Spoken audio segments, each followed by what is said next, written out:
વિશ્વમાં જો ભારતીયો રહેશે તો બધે આનંદ કરતા છે. અને ગુજરાતીઓ તો તમે વિશ્વમાં જો તો કોઈ જગ્યાએ એવું ન હોય કે ગુજરાતી ના હોય. પણ અતિ આનંદનો એ પ્રસંગ છે કે મને 67 વર્ષ થયા તાર પહેલી વાર એવું મેં હોભળ્યું. ભાઈ હું પાટણમાં રહું છું કે આખા પાટણમાં અને સુરતમાં ભગવું કપવું નથી મળતું.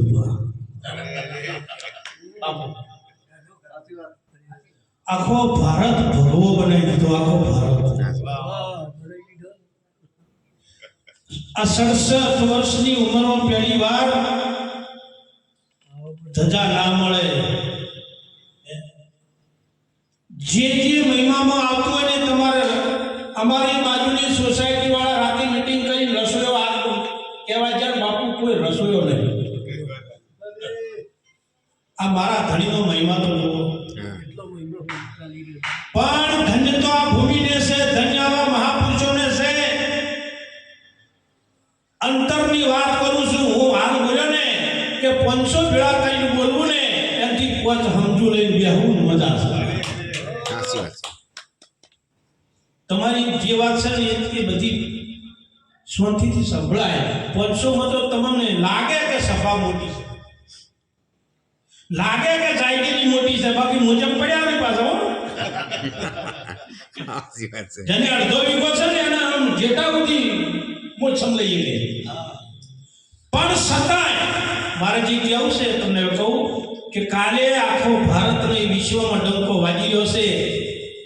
પણ જેવો આ અઠવાડિયાથી રોમ ધૂલો પરમાત્માના નામનો જય જય જયકાર થઈ ગયો છે. ગોમડે ગોમડું હૈયા હૈયું ઉમટી રહ્યું છે. સિટી હોય નગર હોય બધાને આનંદ છે. પણ આ આનંદ બાપા કાલનો દાડો છે. આવો આનંદ જો કાયમ રહેતો તો બેડો. પણ ડખો શાનો છે?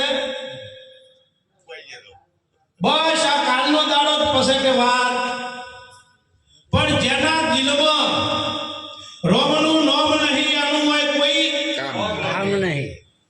કોઈ કાલનો દાડો છે ઉની સો તો ઉધી એવો ને એવો ઉમંગ, એવો ને એવો આનંદ જો તમારામાં રહે ને તો એ તમારાથી કોઈ જુદો નહીં, તમારા ભેળો ભેળો છે. અને આ તો પ્રાણ પ્રતિષ્ઠા મહોત્સવ થઈ ગયો છે, બધા જોડો છો. પણ રોમ વગર તો એક પોદડું ના હાલે. રોમ કો રામદેવ પીર કો કૃષ્ણ કો કે સદગુરુ કો. સદગુરુ કોઈ નાની ભૂમિકા નહીં. પોદડું ના હાલે.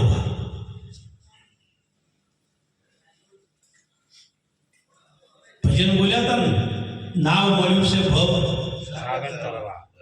હવે એમાં શું છે? ત્રણ ભૂમિકા આવ્યું છે. જુઓ, નાવને તારવું હોય ને તો એક તો નાવડું જ હોય બાપા. બાપરો મારે બીજો નાવિક જોઈએ.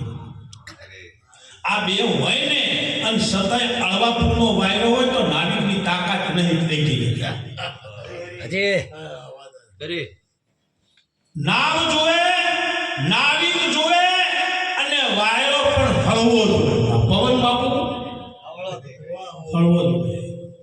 આ નાવ છે, નાવિક એ સદગુરુ છે. પણ વચનનો જો વાયરો પકડાઈ જાય ને તો ભીડો પાર નકે. નાવ મળી ભગે સાગર તરવા તરી શકે તો તરી લે જીવડા બીજા ન. નાવ, નાવિક અને પવન આ વચનનો મહિમા છે. બાકી મરવા માટે અનેક રસ્તા છે. મરવા માટે અનેક રસ્તા મળે ને એ બે એમ મરે. અમને તમે જુઓ 4-2 દિવસ જ થયા બહુ દુઃખ ઘટના ઘટી છે વડોદરાની અંદર. બાળકો પ્રવાસે ગયા તો 12 બાળકો 2 શિક્ષકો 14 જણા નાવ ડૂબી ગયું. તો અહીંયા જેટલા વાલી બેઠા છે એટલા વાલીઓને મારી 2 હાથ જોડી વિનંતી, બાળકોને પ્રવાસ વેચ્યો પણ એમને શિક્ષકોને ભ્રમણ કર્યું. કારણ કે શિક્ષક એવું બોલ્યો છે ટીવી ઉપર કે મેં ના પાડી હતી કે આટલા બાળકો હોય ના બેહાર નહીં તો એ નાવ વાળો કે નાવ મારું છે મને ખબર ખબર પડે તમને તો એ વખતે શિક્ષકને એમ કહેવાય કે તને ખબર પડતી હોય તો રહેવા દે, અમારે બેહવું નથી. પડતી લોભસરી પાપનું મૂળ છે. 14 જણના પ્રાણ ખોયા, દુઃખની ઘટના ઘટી, પણ એ આપણી ભૂલના કારણે થાય છે. મરવા માટે અનેક રસ્તા છે, પણ જન્મ લેવા માટે એક જ રસ્તો છે, અને એ છે માં. મરવા માટે અનેક રસ્તા, પણ જન્મ લેવા માટે એક જ રસ્તો છે માં. એમ ધર્મ માટે, ભજન માટે અનેક રસ્તા છે. કબીર કુવા એક હે પઢારી, અનેક ન્યારે ન્યારે બર્તન ભરો, ઘણા કોઠા છે પાર.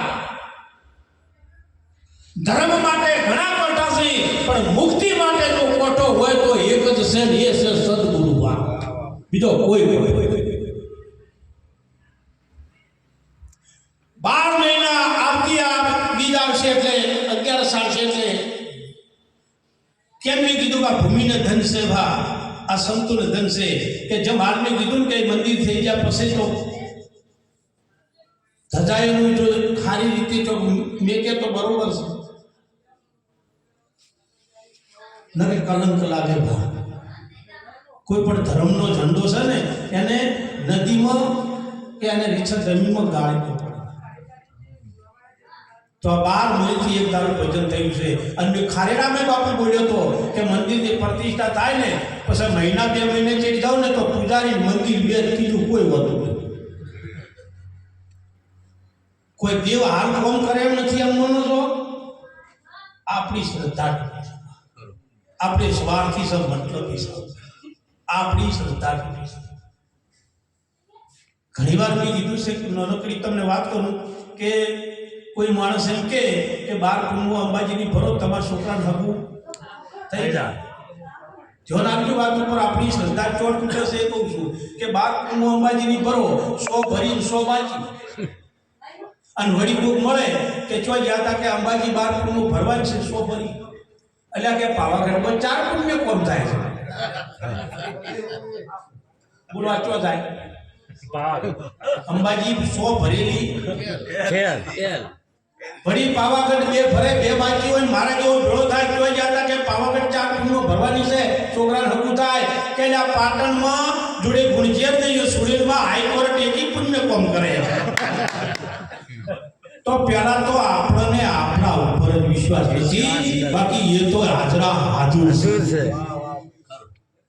એમને આટલા બધા મંદિર, આ પૂજાઓ, આરતીઓ ઝગમગ ઝગમગ જો થઈ રહ્યું ને તો જો પ્રાણ પૂર્યા ને અહીંયા પરમાત્મા છે, પણ તમને વિશ્વાસ નથી. એક રૂડ હોય, રૂડ પણ વિશ્વાસથી મેલી દો ભાઈ, એનો પર વિશ્વાસ. પણ વિશ્વાસ છો બેઠો છે, અળવો બેઠો અંધશ્રદ્ધામાં ખરો, પણ ઓમાં નહીં. એક છોકરું પાણી પીતું હતું તો ગોળો અધર છે તો ઊંચું થઈ બાપુ પાણી પીવા ગયું અને લોટો મેં કહી દીધું. મારતી વીકમાં એને માને કીધું કેવી અંધશ્રદ્ધા છે કે હું આ નાનકડો દાખલો ભજન બોલું. લોટો પડી ગયો તો કહેવા જાય તેની માં માર, અને બાળકને તો બીકે હતી, માટલું ફૂટી ગયું છે કદાચ, પણ ભરેલું હતું તે માટલું ના ફૂટ્યું. હોય બધી જોયું, લોટો ના જોયો. એટલે છોકરાની મમ્મીએ પૂછ્યું, બેટા લોટો જોજો, કે મને ખબર નથી. ઘરમાં ગોત્યો ભાઈ, મેં 2-3 જણા પૂછ્યું કે અમારો લોટો આવ્યો છે, પણ ના જડ્યો. પછી હું એની મોની ઝોપડી નહીં મોનમાં વાપરી ગયું ધોનથી. હો કેવી અંધશ્રદ્ધા છે હવે કહું છું. ઝોપડીની મોનતા મોની કેવી ખબર છે? 2.5 કિલો ચોખા માં તારા કરી 12 લોટો જડે તો લોટો કેટલાનો? આ કેવી અંધશ્રદ્ધા છે? લોટો રૂપિયા પસાનો અને ચોખા 2.5 કિલો. કેટલા લોટા આવે? પોસ આવે ના? અને બીજા દાડો ગોળો ખંગારવાનો જ હતો. કોઈની ભય ઉતારી કોઈ હાથ કાઢ્યો હે માં તો હાજરા હાજુર ચાલે મેલીજી ને અમાર તો માં આઈ કાટનો મેલીજી આડોશી પાડોશી બધા મારતા ને પગે લાગે પેલીને લાગે તારી શ્રદ્ધા તાર કેવી માં માં ઝોપડી આવી કોમન ઓમો બધા ફસણા છો જો માનવાનું છે એમ માનતા નહીં રહેવાનું છે એમ રહેતા નહીં ભજવવાનું છે એમ ભજવતા નહીં અને એના આ બધાય ડખા છે તમે મોનો પણ પસાનો મોટો 10 રૂપિયાનું મોનો કે મારે તમે માનતા હોય તો બાપુ નહીં કેવું કે ના બોલશે આ માપ ઉપર જવરાય આ તો 2.5 કિલો સોખા એટલે કેટલા જ્યાં 2.5 રૂપિયાના છા થાય પોસ લોટા આવે અને પછી છોકરો સોખા બોખા થઈ જાય પછી કે માં બધું પટી ગયું કે આવું કે ઝોપડી આવી હતી કે તાપુ લોટો મેલી ગયું કે મારા હાથે મેલાઈ ગયો હતો પણ મારની બીકમાં કીધું નતું કેવો ડોફાયો તમને તમારા ઉપર વિશ્વાસ નથી આપણે આપણા ઉપર વિશ્વાસ રાખો સતનું સરનું શીખાડ્યા પછી જે કોઈ તમને કીધું ને એટલું પાળો કોઈ વેળો પાર થઈ જાય હાલે આવે ને આવે ના હવે એવું ન બનતા પછી સૌની મરજી તો પેલા ખાલી 2 મિનિટ જેની ખાલી પ્રાણ પ્રતિષ્ઠા છે એ પરમાત્માને યાદ કરે